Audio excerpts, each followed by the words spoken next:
की चाबी उसके हाथ है जिसे परमेश्वर का पुत्र कहते हैं। परमेश्वर के पुत्रों के प्रकट होने से ये सृष्टि की कराहट, दर्द और कराहने में अंतर होता है। दर्द सहनीय होता है और कराहट असहनीय होता है।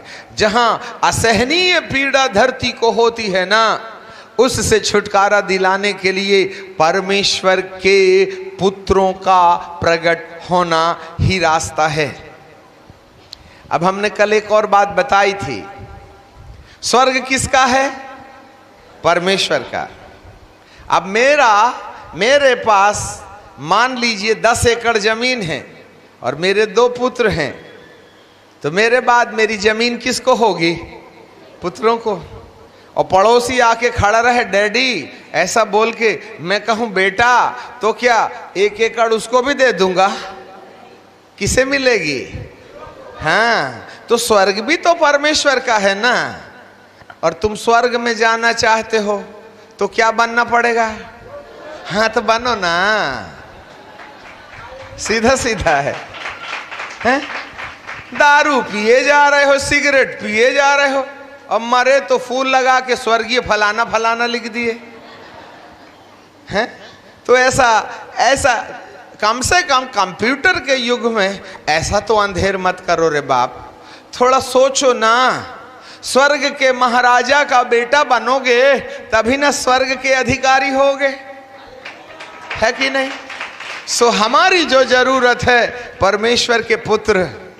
अब सवाल ये है, परमेश्वर का पुत्र कैसे बन सकते हैं? आज हमको संदेश खत्म करना है। देखिएगा, पुत्रों लिखा है, पुत्रों, द सन्स ऑफ गॉड। इसका मतलब है स्वर्ग में भी, अब हम एक और बात बता दें, स्वर्ग में भी खूब ढेर सारे स्वर्गदूत हैं।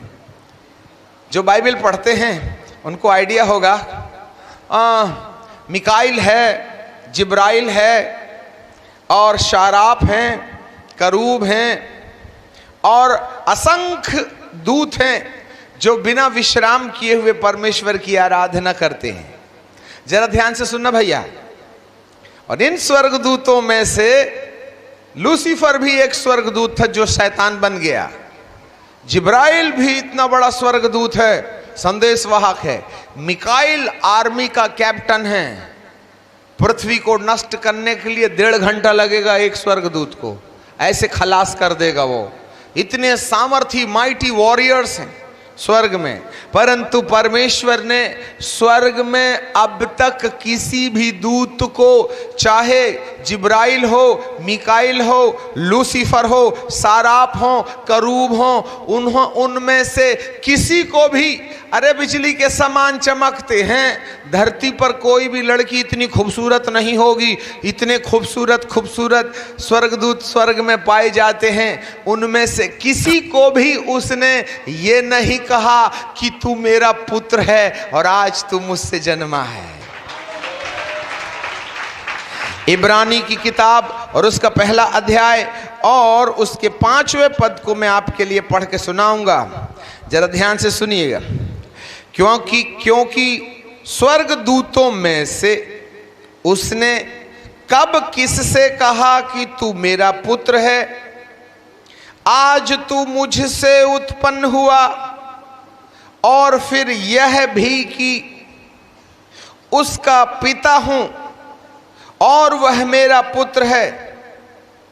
जबकि पहलौठे को जगत में फिर लाता है और कहता है कि परमेश्वर सब स्वर्ग दूत उसे दंडवत करेंगे।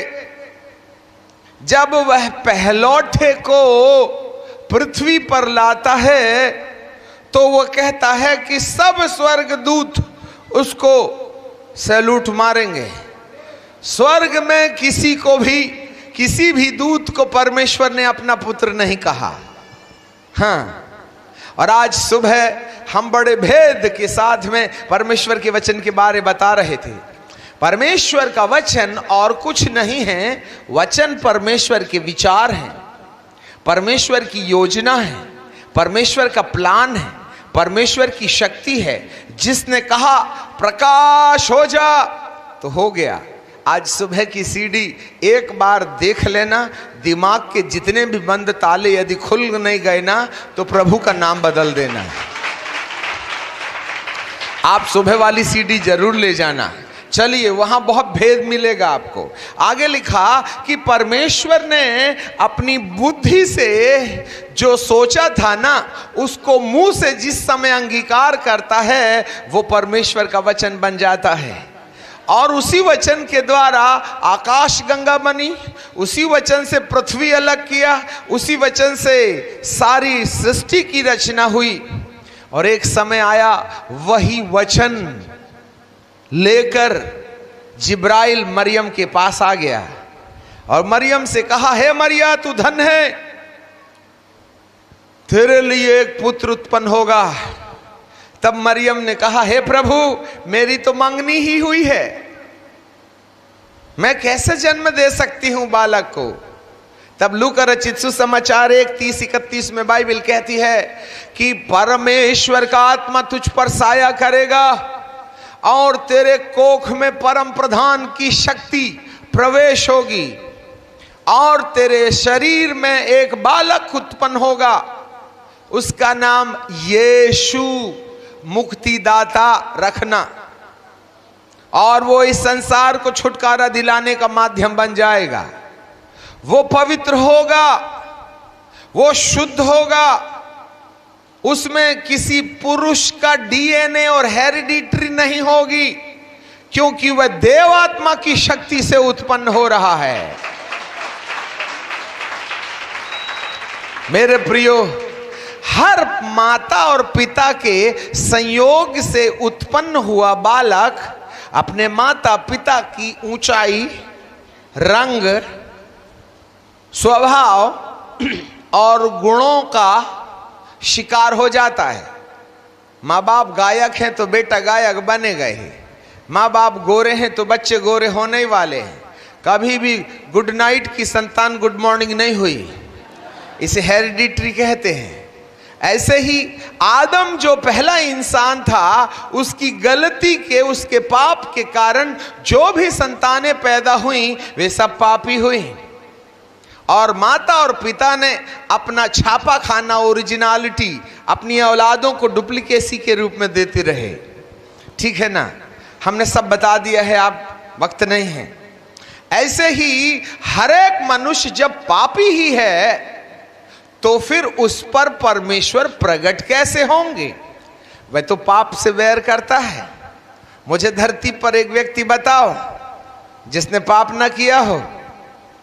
दाऊद राजा कहता है, जब मैं मां के गर्भ में था तब से मैं पाप की दशा में था। तो पापी तो वही बुराई है ना जिससे मनुष्य का रिश्ता टूट जाता है। यदि हम प्रारंभ की किताब में जाएं तो पहला मनुष्य आदम, जिसने अपनी आत्मा में से आत्मा अलग किया, जिसने अपने स्वभाव में से स्वभाव अलग किया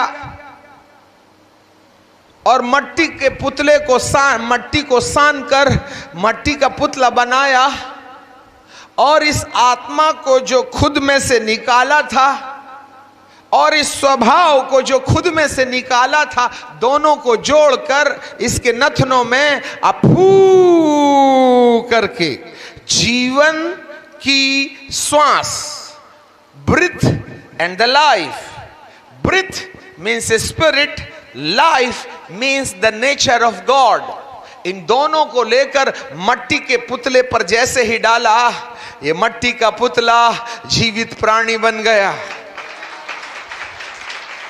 तब इस मट्टी के पुतले में जो आत्मा थी, परमेश्वर की आत्मा में से निकली, और परमेश्वर ने अपने ही स्वभाव में से स्वभाव निकालकर इन दोनों को जब मट्टी के पुतले में डाला, तो ये मट्टी के पुतले की जो हरकत थी ना, कैसी होना चाहिए? आत्मा तो ठीक है, परंतु आत्मा के साथ प्रारंभ में जो परमेश्वर ने अपनी बुद्धि में से बुद्धि, या जिसे अपने स्वभाव में से स्वभाव, या अपने सोल में से सोल निकाल के स्पिरिट के साथ जोड़ दिया था ना, उसने जब मट्टी के पुतले में डाला तो मट्टी के पुतले की 5 इंद्रियों में हरकत किस प्रकार की रही होनी चाहिए। जरा सोचो, हम टेक्निकली और साइंटिफिकली बात कर रहे हैं। इंद्रिय अपने आप में काम नहीं करती, ठीक है। और यदि मुझे गुस्सा आ रहा है, समझ गए, इंद्रियां बोल रही हैं प्यार और नफरत को। जय मसीह की। हाथ मिलाते हैं, दिल नहीं मिलता। प्रभु प्रेमियों में यही रहता है, एक दूसरे की पूंछ में फटाका बांधने की तो अपने को जन्मजात रजिस्ट्री मिली है। वो पादरी ऐसा, वो सेवक ऐसा, वो सेविका ऐसी, वो विश्वासी ऐसा। बाहर क्यों जाते हो? अंदर ही महाभारत हो रहा है। बात तो बड़ी बड़ी करेंगे प्रभु, परंतु दाढ़ी मूंछ खींचने में देरी नहीं करते। ये धोखा है, दिन दिहाड़े धोखा है। तो समझ लेना, कहने का मतलब यह हो गया कि जब आदम पहले जीवित प्राणी बना ना, तो ऐसे ही सोचता था जैसे परमेश्वर सोचता था, ऐसे ही बोलता था जैसे परमेश्वर बोलता था, ऐसे ही चलता था जैसे परमेश्वर चलते हैं। उसके अंदर एक सेकंड में परमेश्वर के आचरण की झलकियां दिखाई देती थी। या यूं कहो, पहला मनुष्य परमेश्वर का संपूर्ण प्रगटीकरण था। The first Adam was the revelation of God. God himself was revealing through Adam's 5 physical senses. मेरे प्रियो, ये था आदम जो सबसे पहले परमेश्वर के समान आचरण रखने वाला परमेश्वर का पुत्र ठहराया गया। ये था ये परमेश्वर जिसने अपने आप को मनुष्य में प्रकट कर दिया। पर उसने एक बात बोली थी कि तू सब कुछ करना, पर भले और बुरे के ज्ञान के वृक्ष के फल को मत खाना।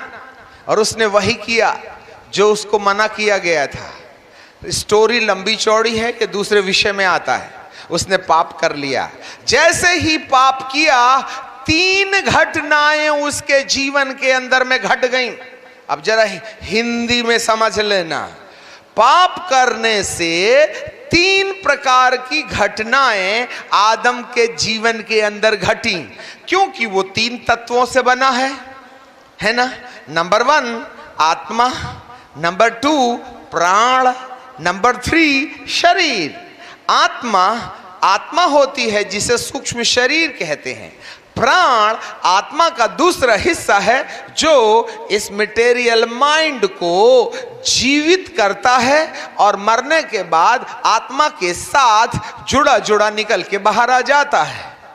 तीसरी चीज शरीर है जिसको माँ ने पैदा किया। माँ आत्मा पैदा नहीं कर सकती। माँ के कोख में ही परमात्मा, जिसने कल हमने देखा था कि उसने जगत की उत्पत्ति से पहले हमें जाना, माँ के गर्भ में जाने से पहले उसने ठहराया कि तुम परमेश्वर के पुत्र के समान हो जाओ। हर जगह वही बातें आ रही हैं मेरे प्रियो। जब माँ के गर्भ में शरीर का निर्माण होता है ना, उस सेकंड में वो आत्मा जो जगत की उत्पत्ति से पहले परमेश्वर ने अपने अंदर छुपा के रखा था, उस आत्मा को निकाल के माँ के गर्भ में डालता। पिता ये चुनौती ना दे कि यह मेरी औलाद है, माता अपने बच्चे पर यह मोहर ना लगाए कि यह मेरी औलाद है। मैं माता से पूछूं, बता जरा, तेरे बच्चे के पेट के अंदर, तेरे माँ के पेट के अंदर में ये बच्चे की उंगलियां लंबी कैसे होती हैं? तुझे मालूम क्या? तुझे मालूम क्या वो मांस के लोथड़े में किडनी और फेफड़ा कैसे बनता है? तूने अपने बच्चे की आंख में कितनी भौहों में बाल होते हैं कभी गिना क्या? 1,00,000 बार चुम्मी दिया होगा। इतना प्यार करती मामा, पर तेरे बच्चे की आंख के भौं में कितने बाल हैं मालूम क्या? जितने सिर के बाल है ना, उतने बार तू आईने के सामने तो गई होगी, ठीक है, पर कभी अपने बच्चे की आंख के भौं के बाल गिने? अरे तुम्हें भौं के बाल नहीं मालूम तो सिर के बाल कहां से मालूम हो जाएंगे? अब आप बताओ, आदमी के बारे में कितना कम जानता है। और क्या बोलते हैं, आए मेरी जान और आए मेरे लाल, है ना। ये महाशय भी अपनी प्रेमिका को कहते हैं, दिल दे दूंगा, तू बाद में देना भैया। अपनी प्रेमिका के आंख के भौं के बाल गिन के रख डायरी में, तब चुम्बन देने की बात करना। मर तेरे बिना जी नहीं सकता। अरे बाप रे बाप, बाल नहीं गिना जी नहीं सकता बात करता। समझ में आया? पर बाइबल का परमेश्वर कहता है तुम्हारे सिर के बाल भी गिने हुए हैं। अरे कैसे गिनेगा रे बाप? आप हम नहा रहे थे, जल्दी जल्दी में खट खट खट खट बाल ऐसे ऐसे किए, आईने के सामने देखे 20-25 गिरे थे। अरे जब मैं यहां आया हूंगा, प्रभु से पूछो ये दाढ़ी वाले के सिर में बाल कितने हैं, आधे घंटे पहले मैंने नहाया, वो क्या जवाब देगा? अरे क्या जवाब देगा? गिने हुए हैं। तो फिर कैसा करेगा? 6:05 में मैं बाथरूम में नहा रहा था और जल्दी से बाल को यूं किया और कंघी में भी ऐसे ऐसे किया, इतना बड़ा गुच्छा आया, ऐसे करके फेंक दिया। उस समय मेरे मालिक का वीडियो मेरे तरफ था। अरे बाप रे, 80 गिर गए। माइनस कर रहे बाबा, तभी ना गिना जाएगा। इसका मतलब है सृजनहार तुम्हारे कंघी करने के वक्त भी आंख यूं लगाता। तुम्हें नहीं मालूम तुम्हारे बाल कितने गिर गए, मेरा मालिक तुम्हारे बाल गिन के रखता है। ओ हालेलुया। माँ को मालूम क्या? अरे माँ की बात छोड़ दो, तुमको खुद के बाल में, सिर में बाल कितने हैं, चलो गंजा है, उसको भी नहीं मालूम होगा। जिसके पास गिने चुने हैं उसको भी आइडिया नहीं है, और जिसके पास में पूरी की पूरी जंगल की तरह फौज है, वो क्या गिनेगा? पर मेरे प्रभु कहते हैं, हो मैं तुम्हारे सिर के बाल भी गिन के रखता हूं। ऐसा प्रभु, ऐसा परमेश्वर मां के गर्भ में देख रहा है। अब ये बालक पैदा होगा, वो परमेश्वर के पुत्र के समान हो जाएगा। हम वापस आ जाएं। चलिए, हमें जल्दी खत्म करना है, आपको भी जाना है, हमको भी जाना है। जरा सुनो, परमेश्वर के पुत्र की 3 विशेषता है। अब फिर से सुनो, हम 3 पर चलेंगे आज और जल्दी से खत्म करेंगे। मनुष्य के कितने तत्व हैं? 3। पंच तत्व वो एक अलग चीज है, परंतु हमने मनुष्य को 3 भागों में बांटा। बना भले पंच तत्वों से होगा, परंतु विभाग 3 हैं। वो एक आत्मा है, वो एक स्वभाव है, और वो एक शरीर है। ठीक है। जब पहले मनुष्य ने जो परमेश्वर का स्वरूप में था, उत्पत्ति 1:26 में, कि आओ हम मनुष्य को अपने स्वरूप और समानता में बनाएं। वो मनुष्य परमेश्वर का स्वरूप है और समान है, उसको धरती पर पैदा करके अपना पुत्र बना दिया। पर उसने एक आज्ञा दिया था कि तू भले और बुरे के ज्ञान के वृक्ष के फल को मत खाना, जिस दिन तू फल खाएगा अवश्य मर जाएगा। और मृत्यु शब्द को 3 भागों में विभाजित किया। अर्थात जैसे ही मनुष्य ने फल खा लिया, उसके जीवन के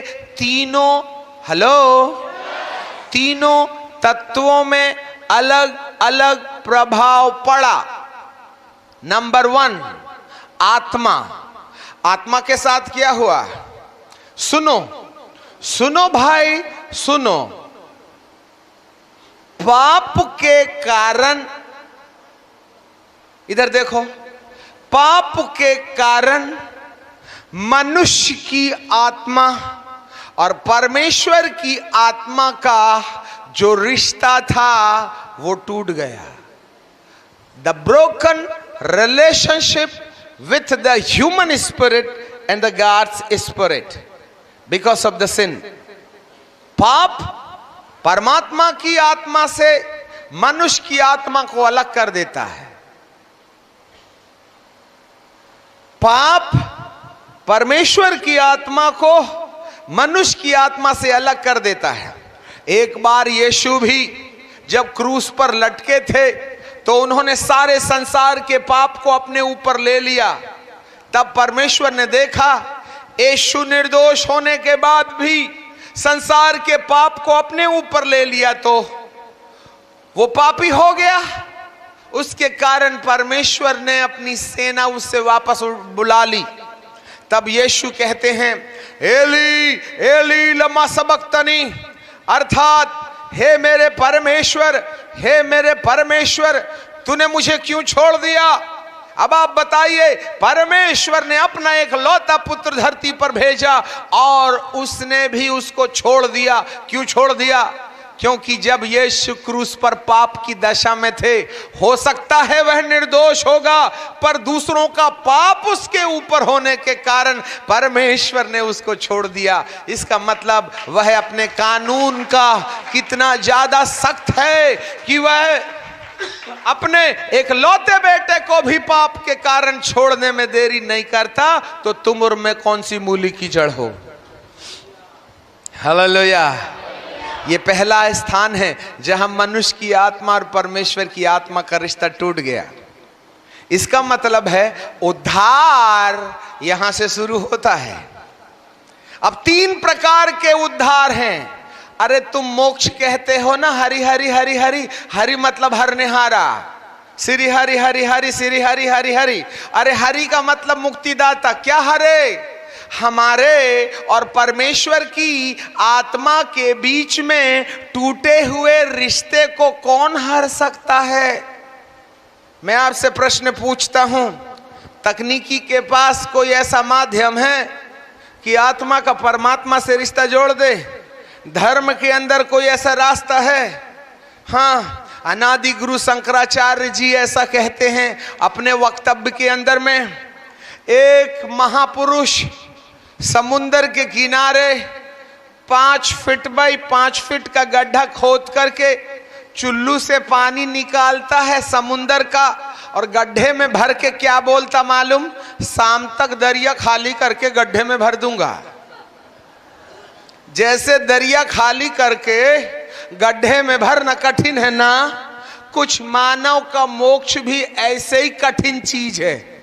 उन्हें समझ में आ गया कि मनुष्य की आत्मा को और परमेश्वर की आत्मा को जोड़ने का कोई इलाज नहीं है। कर्म करो, धर्म करो, अब तक का तो हिसाब देना ही पड़ेगा। सुधर जाओगे तो ज्यादा बला नहीं आएगी, बस इतना ही है। परंतु हमारी जिंदगी के अंदर अब तक का कर्जा कौन निपटाएगा? अरे हमारा अब तक का कर्जा नहीं निपटा ना, तो हमारा रिश्ता कैसे जुड़ेगा? लोन लेने चले, बैंक वाला बोलता पुराना कर्जा पहले अदा कर फिर नया मिलेगा। अरे अपना तो निपटाओ। कितने बार झूठ बोले, गिने क्या? ऊपर वाला का वीडियो खराब नहीं होता, याद रखना। और उसने वीडियो हमारी आत्मा में फिट कर दिया है। वहां से क्यों? रिकॉर्डिंग तो हम कर रहे हैं। कल हमने आपको बताया हमारी आत्मा वो कार्बन कॉपी का नीचे वाला पेपर है और ये बुद्धि ओरिजिनल कॉपी है। जो कुछ तुम लिखते हो वह आपकी आत्मा में उछल जाता है। तो रिकॉर्डिंग तो अंदर हो रही है, ऊपर वाले को कहां झटका देते हो तुम, है ना? अपनी आत्मा से बीड़ी को खरोच सकते हो तो बोलो, नहीं ना?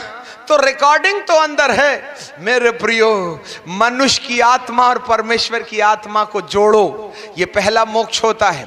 नंबर 2, ध्यान से सुने, जब मनुष्य ने पाप किया तो दूसरा नुकसान उसकी आत्मा में हुआ, प्राण में हुआ। जरा सुनना भैया, मनुष्य के स्वभाव से परमेश्वर का स्वभाव चला गया और दुष्टता का स्वभाव आ गया। फिर से सुनो, मनुष्य के स्वभाव से परमेश्वर का स्वभाव चला गया और दुष्टता का स्वभाव आ गया। उजियाला गया तो अंधेरा आया, परमेश्वर का स्वभाव गया तो शैतान का स्वभाव आ गया। अब आप ही बताओ, जो झूठ नहीं बोलता हाथ उठाओ ईमानदारी से, आज झूठ नहीं बोलना। जो झूठ नहीं बोलता हाथ उठाओ। अरे सुनो तो पहले, हाथ उठाने की आदत पड़ी है। ठीक है, जो झूठ नहीं बोलता हाथ उठाओ। बोलते ना, जिसको गुस्सा नहीं आता हाथ उठाओ। जिसने चोरी नहीं किया हाथ उठाओ। हाँ, मंगल ग्रह से आई हो क्या? ठीक है ना, कोई झूठ बोले रह सकता, कोई जिसको कुड़कुड़ाना नहीं होता हाथ उठाओ। जो कुड़कुड़ाता नहीं, जो कोनी कुरकुर करत नहीं ते पण हाथ वर कराए से। कुरकुर करते ना, यही तो पाप है ना। कई तो गला रेत देते हैं, अपन तो वो स्लो पॉइजन देते हैं कि जिंदा भी नहीं रहता और मरता भी नहीं। और वहां मारते जहां पीने को पानी भी गिन गिन के सजा देते हैं। याद रखिएगा, वो वाली हत्या भयानक हत्या। प्रभु जी कहते हैं, जो मैं अपने भाई से बैर करता है वह उसका हत्यारा है, और किसी हत्यारे में अनंत जीवन नहीं होता। अब आप बताइए, किसका किससे कहीं कभी बैर हुआ ही नहीं तो हाथ उठा